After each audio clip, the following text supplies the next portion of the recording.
Lorsque l'on regarde par exemple la carte de Cassini et que l'on la traite aujourd'hui en SIG pour voir la comparaison avec l'actuel, on a avec cette carte de Cassini les cœurs des forêts.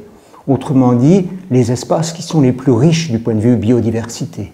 Donc, histoire, écologie du paysage et forêt sont, à mon sens, des éléments qui doivent se rencontrer très régulièrement pour trouver des solutions à des questions qui se posent pour l'avenir des forêts. Les trois âges de la forêt, pour faire simple, c'était tout d'abord l'âge de la forêt nourricière, biodiversifiée, une forêt qui était usagère, une forêt qui était relativement peu exploitée car les densités étaient faibles, une forêt qui était essentiellement associée à la vie rurale.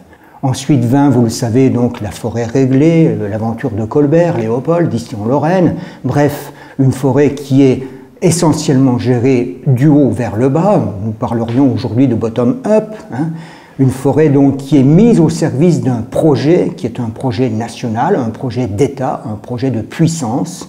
Puissance puisqu'il faut produire des bois de marine, puissance parce qu'il faut produire du bois de feu pour l'essor industriel ou proto-industriel, bref, pour faire jouer le jeu du colbertisme.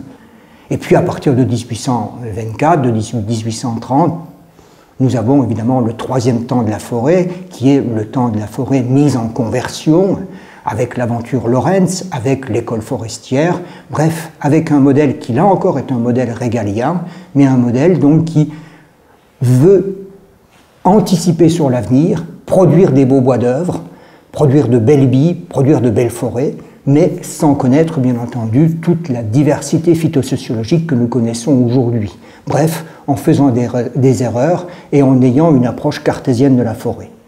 On n'est plus dans les trois âges de la forêt, je dirais qu'on est dans un âge hybride qui prend en compte tout d'abord les trois premiers âges, qui prend en compte aussi le quatrième âge qui est probablement le changement climatique qui se profile, et surtout un cinquième âge qui est l'âge de la mondialisation. Très longtemps, le bois a très peu circulé.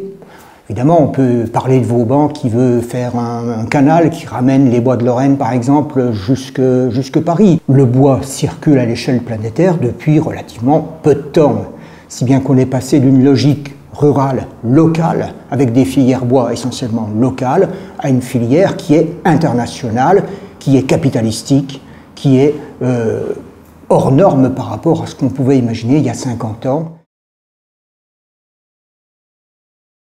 Les forêts changent au gré de l'histoire, et en particulier la période qui va de 1720 à 1780 dans les Vosges a été une période donc d'essor proto-industriel considérable, puisque toutes les basses Vosges gréseuses qui disposaient de forêts qui étaient peu utilisées ont été littéralement colonisées par les verreries, les cristalleries, les faïenceries, les forges.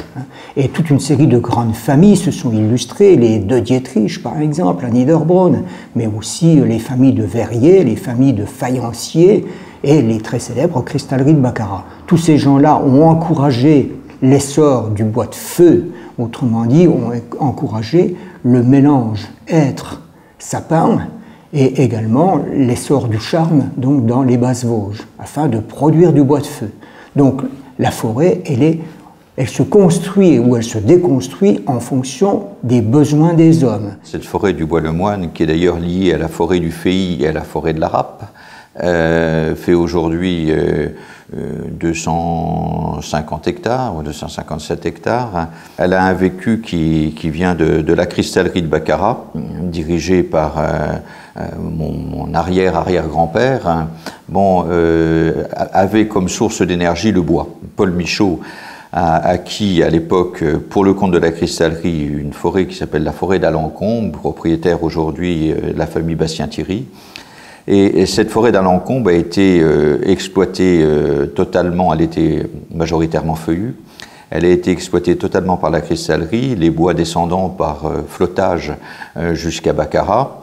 Et Paul Michaud l'a reprise en nom personnel une fois exploitée pour l'enrésiner totalement. Donc jusqu'en 1866, les fours marchaient au bois. Et c'est en 66 que les fours à charbon sont arrivés.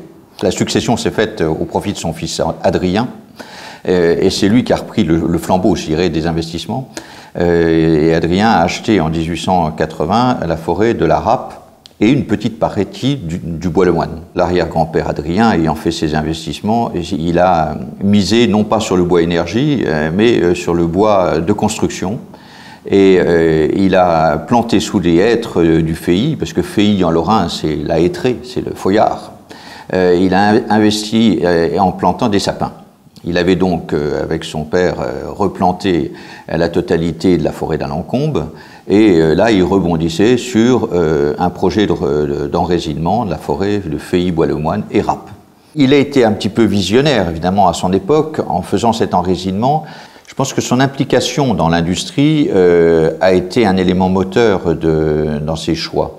Bon, il est évident qu'ils ont pu vivre l'un et l'autre, Paul et Adrien, les contraintes de l'approvisionnement en bois, la mutation avec l'arrivée du charbon, qui était quand même plus facile à recevoir à partir du moment où les voies ferrées se mettaient en place, parce qu'il ne faut pas oublier que les voies ferrées se sont montées aussi à cette époque.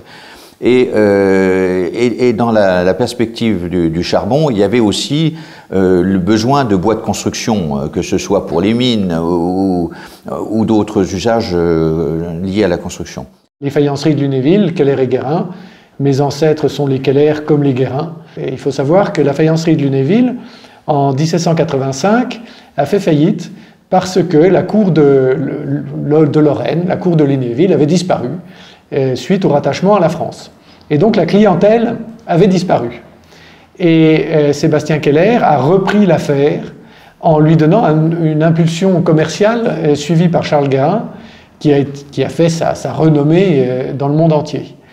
Et donc le bois de Chèvremont a servi de bois énergie pour la faïencerie, mais aussi pour les ouvriers et pour la population alentour. C'était un taillis. Et la première catastrophe qu'on ait vécue depuis la Révolution, c'est le traité de libre-échange franco-britannique en 1855, si je me souviens bien. Tout d'un coup, le prix du bois a périclité, et de façon violente. Et il ne s'est pas remis pendant de très longues années, parce que le bois énergie a été remplacé par le coke et le charbon. On a eu une continuation de taillis pour livrer les gens du pays en bois énergie. Les industries qui avaient évidemment un avantage de coût de passer au coke ou au charbon sont passées au coke ou au charbon, et ça a fortement réduit les débouchés. Et donc mes ancêtres à ce moment-là se sont orientés vers le taillis sous futaie, et puis ensuite vers la futaie. Le bois de Chèvremont qu'on voit aujourd'hui, ou disons ce qu'on voit aujourd'hui, c'est le résultat de plus de 100 ans de même politique forestière. Et donc les arbres magnifiques qu'on y voit, ce sont des arbres qui ont poussé sous les directives de mes ancêtres d'il y a 3-4 générations. Je suis un jeune propriétaire forestier qui est de la passion de la chasse est devenu aussi la passion de la forêt. Ce carré de parcelle qu'on voit là, donc qui fait, celui-ci fait 1 hectare, c'était une énorme friche en fait qui était constituée que de genêts, que de ronces et tout ça, inexploitable. Il n'y avait bien sûr aucun bois de valeur. De ce fait d'avoir été contacté par des spécialistes pour replanter et ne pas laisser en friche et tout, a émergé cette idée justement de pouvoir augmenter mon patrimoine, hein, bien sûr, et léguer quelque chose à mes enfants. Ils sont venus à l'âge de 9 et 11 ans ici, et quand ils auront 40 ans, ils diront oui, tiens, on est venu là avec papa il y a 40 ans, les arbres faisaient 50 cm, là ils font 15 mètres de haut. Il nous a légué ça, et j'espère qu'ils légueront ça aussi à leurs petits-enfants. Pour moi, la forêt, c'est d'abord une tradition familiale dont j'ai hérité, parce que moi-même, je n'étais pas du tout d'une famille forestière, et que je transmets aussi à mes enfants. C'est pour moi un lieu de vie que l'on prend en charge à un moment donné et que l'on va transmettre, mais qui est toujours vivant. Quand vous marquez le premier arbre, j'ai une grosse émotion la première fois où Armand Michaud m'a passé le marteau en disant « Allez, tu peux décider que cet arbre va être coupé ». Je me suis dit, mais au fond, qui l'a planté, je ne sais pas. Qui récoltera ce que j'ai semé, je ne sais pas. Mais il y a une suite, vous voyez. Et effectivement, la forêt ou les arbres créent des liens entre des générations. Et il faut que l'on comprenne un peu la forêt pour que ces liens se fassent, je dirais, d'une façon intelligente, quoi.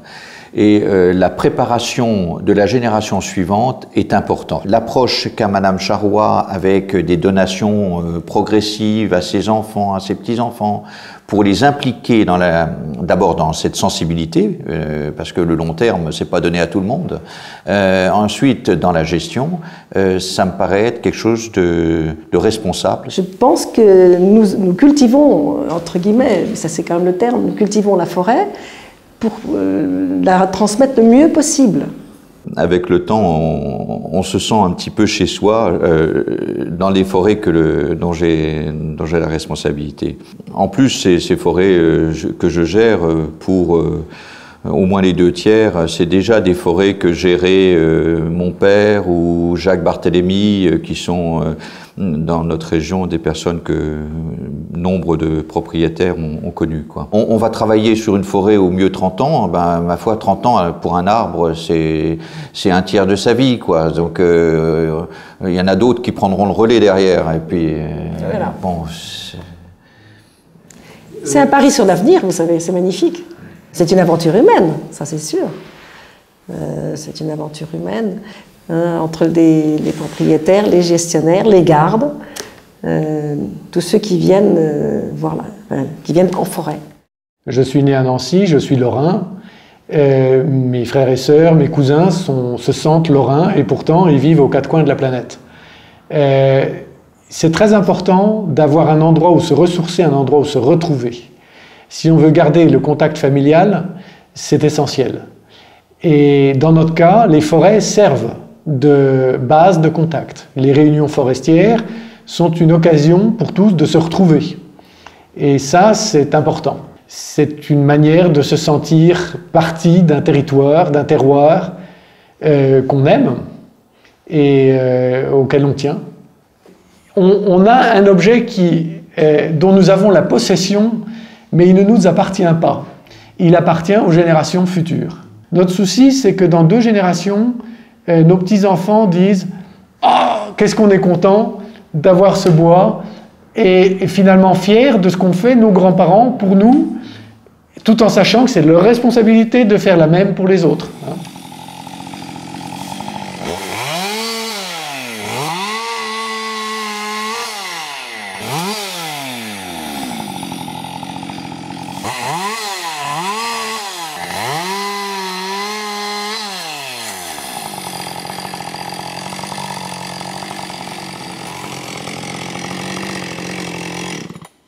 C'est ni Madame Charrois ni moi-même depuis Nancy qui pouvons au quotidien assumer une surveillance, assumer la vigilance nécessaire sur le terrain lorsqu'on a un débardeur, un bûcheron ou un voisin qui vient couper chez vous. Donc il y a vraiment besoin d'avoir des gens sur place, compétents et disponibles. En l'occurrence, pour la forêt de Féy-Bois-le-Moine et la forêt de la Rappe et la forêt de Chèvremont, c'est Joël Gérardin. C'est la cheville ouvrière, c'est lui qui est notre représentant sur place et qui fait l'interface. Et chaque fois qu'il y a un souci, il sait prévenir. Moi, je suis arrivé en 1976. Avant moi, mon père a repris derrière mon grand-père en 1946. Et le grand-père est arrivé donc à Chèvremont pour la famille Barbet en 1919. 70 ans d'experts forestiers, ou de 2 générations d'experts, donc le père et le fils, chez le cabinet Michaud, et puis la famille Gérardin, 3 générations.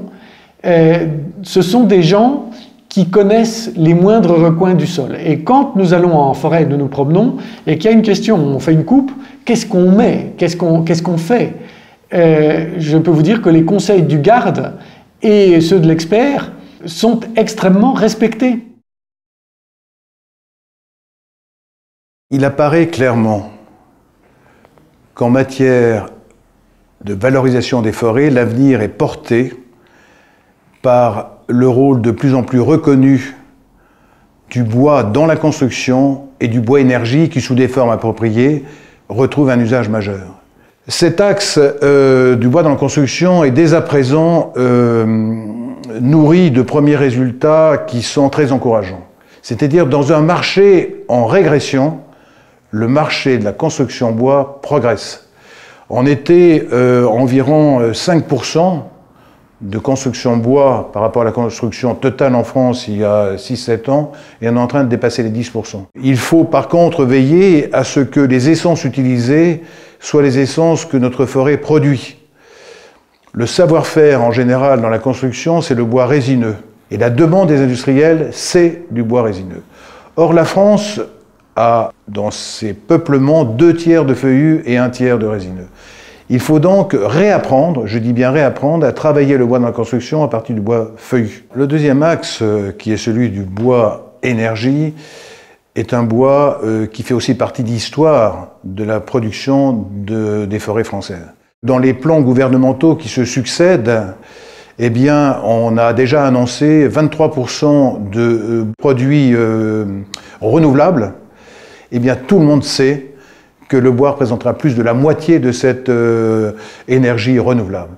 On ne sait pas bien ce que sera le changement climatique. Ce qui est certain, c'est qu'il faut continuer à gérer les forêts en bon père de famille.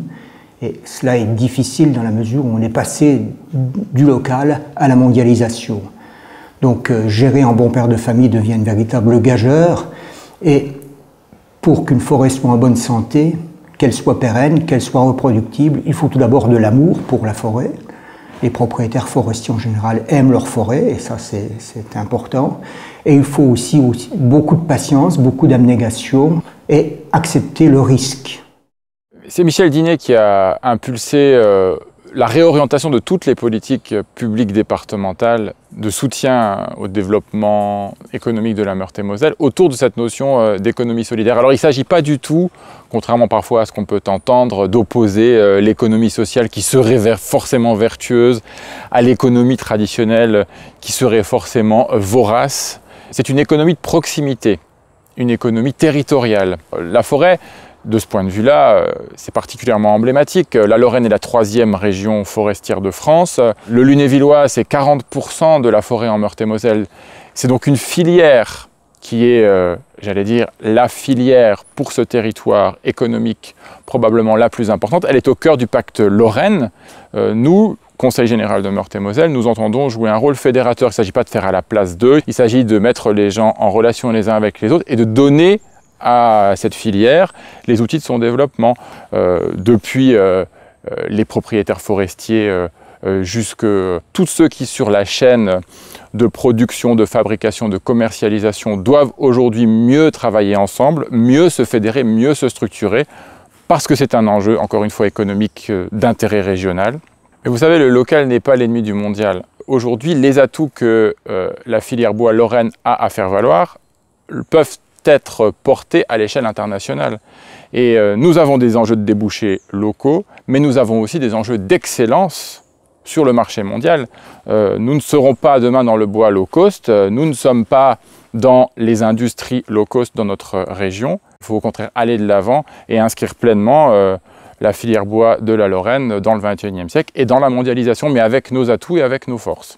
Propriétaires forestiers, soyez des entrepreneurs fiers de vous appuyer sur la dimension patrimoniale de votre forêt, mais avec la volonté forte d'en faire une propriété entreprise. Si l'on combine bien cette notion de patrimoine et d'entreprise et que l'on lui donne un souffle de productivité vertueuse, eh bien, c'est les forestiers eux-mêmes qui garantissent leur avenir.